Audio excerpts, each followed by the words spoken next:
Celine and Julie Go Boating is a film that came out in 1974 that's directed by Jacques Rivette. So Celine and Julie Go Boating is actually a $20 Criterion pick from Kaylan.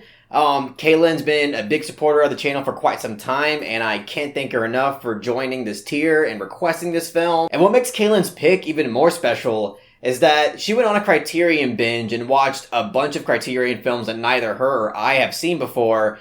And, after watching a bunch of films, she watched this one, and she fell in love with it, and this is the one that she really wanted me to buy and talk about. So it just really means a lot that she went out of her way to do that. I feel incredibly honored. And Celine and Julie Go Boating is a film that I've never heard of up until this point.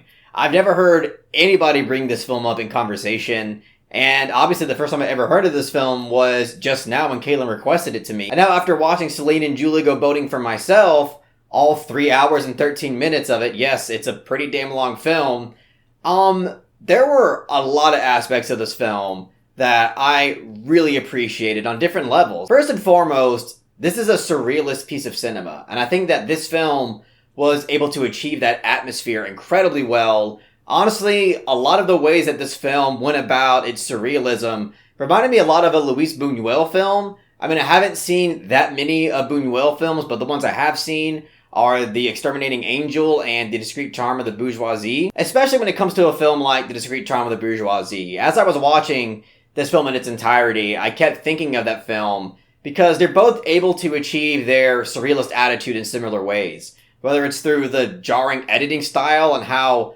through this editing style it kind of blurs the line between dreams and reality because of just how it cross-cuts and jump cuts between different timelines, situations that you aren't even sure are taking place within the reality of the characters or whether or not it's just in their head. They both also have these layers that contain elements of this type of meta and self-aware approach to filmmaking. And, it's through this meta approach that it gets kind of comedic and tongue-in-cheek. I mean, there's this really memorable scene in Celine and Julie Go Boating where the two main characters are watching this really vital segment in the film that, it's not completely clear whether or not they're experiencing something from their own memories or, experiencing something from an alternate dimension. This film is incredibly interpretable, but it's that long particular segment where they're just watching these events unfold in the same way that we as the audience are watching them unfold, and they're reacting to the material and they're making fun of it and criticizing it in a way. And I think it's one of those really interesting and clever meta moments in the film. And it's actually that scene that inspired the Criterion cover for the film, which, by the way, I love this Criterion. I just really love the stylized choice of having simple watercolors for the cover because there's something about its simplicity that is quite compelling. And also I feel like it embodies a sense of playfulness that this film most certainly has. But yeah, I really loved that segment of the film. It's arguably my favorite segment in the film,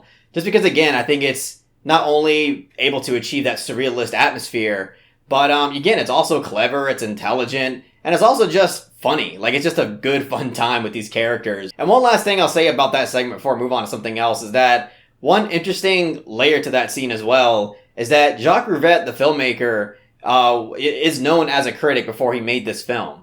So it's almost as if Jacques Rivette had a segment in his film where he's able to kind of project through these characters and critique his own artwork. So yeah, I really appreciate that on an artistic level, and I just think it's a pretty unique thing to include in your film. But one other thing about this film that reminded me a little bit of a Luis Buñuel film is the fact that this film has repeating scenes in it, and usually when these scenes repeat, there's usually a new element of contextualization that's brought to the table. Either that or it's shown from a different perspective. And the film utilizes all these surrealist techniques of filmmaking to, build its story and, allow the story that's presented and its relation to the characters, allowing it to unravel into something that is kind of big at the end of the film. Even though it's perplexing, a lot of this film is quite perplexing and just kind of leaves you in a state of confusion throughout the entire ride. This isn't a film that I felt like I needed to understand to get on board with it and enjoy it. But anyways, it builds up to something in the third act that is both oddly haunting and darkly comedic.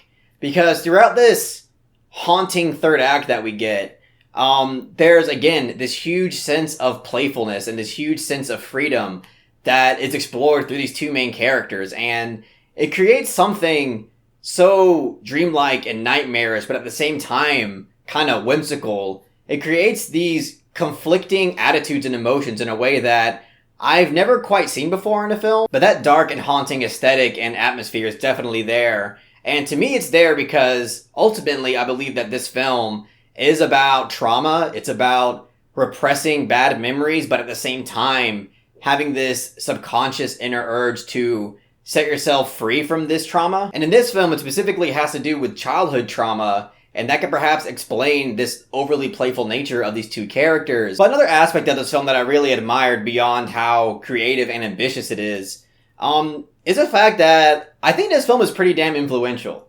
Because I feel like conceptually, this film reflects a lot of the films that came later. One of the earlier examples would be Three Women from Robert Altman. And, later on we get films like Mulholland Drive from David Lynch. Most recently, we had a film called I'm Thinking of Ending Things from Charlie Kaufman. And, especially when it comes to I'm Thinking of Ending Things in regards to Julie, the character with the red hair. I feel like the character design is oddly similar. But conceptually, for everybody who has seen all those films know what I'm talking about. They're very similar, and it's a deep dive into the psychology of a human being. I also love the little touches that this film has in terms of demonstrating how repressed memories get triggered and unleashed. In this film, it shows you how just the taste of a piece of candy or a particular piece of candy can just totally unlock your past and memories that you may have forgotten that you even had. And I also love how this film works incredibly well as a feminist piece of cinema. Because from what I've heard now, Celine and Julie are feminist icons, and I think that's rightly deserved. And, I have to thank Kaylan for bringing this information to my attention. But she explains how the main story in this film that, gets unraveled by these two characters, that story is basically the exact opposite of a feminist story, because that entire story that gets unraveled completely revolves around a man, and the women in that story are basically head over heels for this guy. I don't know why, he's not really that attractive. They're both just constantly trying to seduce this guy, and, having this weird competition and trying to be that guy's woman. And I just love how this film in its entirety is about Celine and Julie, these two strong female leads. And it's through these two main characters and their personalities that this film has this gigantic sense of freedom.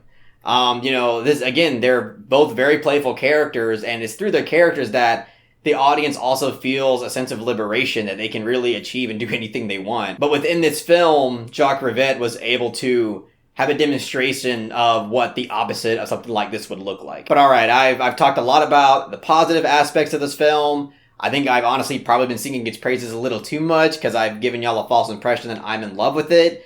Because indeed, I'm not really in love with it. I do like it, and I do think that it's unique and it's creative, and again, many aspects of it that I do enjoy and do appreciate. But there were a handful of aspects of this film that kind of drag the experience down for me. And it's really two huge things, and the main one being the runtime. I personally do not think that this film needs to be 3 hours and 13 minutes long.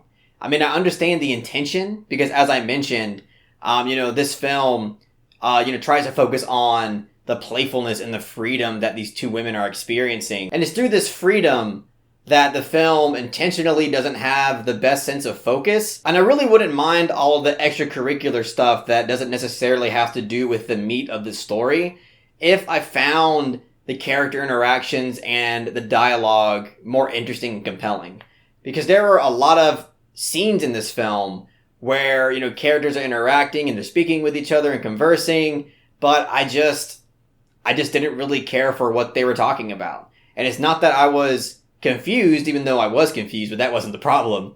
It's just the fact that I didn't find what they were talking about to be really all that interesting. And even though in its excessiveness there are some bright spots, one including them performing as magicians, I think, those scenes are really entertaining and interesting. But there was just a lot of other stuff in between that, doesn't really have much to do with the meat of the story that I just didn't find all that engaging. And that's basically the biggest issue that I have, is that throughout my experience, I found myself having trouble maintaining engagement. There was just a lot of different parts where I was just kind of disinterested and my mind started to wander. And I understand that what I'm about to say goes completely against what I believe the artist's intentions were, but I feel like if this film kind of cut out a lot of that excessive fluff that, you know, contains a lot of character moments and dialogue exchanges and just focused more on that central narrative substance, I think that we would have gotten a more concise film that would have been a lot more engaging. Because personally, I think that this film could have been 2 hours long tops. But obviously, I still really enjoyed this film. I'm really glad I watched it. I'm absolutely psyched that Kaylan requested this film because now I own the Criterion, and I'm really happy to have this in my collection because it's a really overlooked film and it's incredibly unique and influential. So I'm going to give Celine and Julie Go Boating a soft 7 out of 10.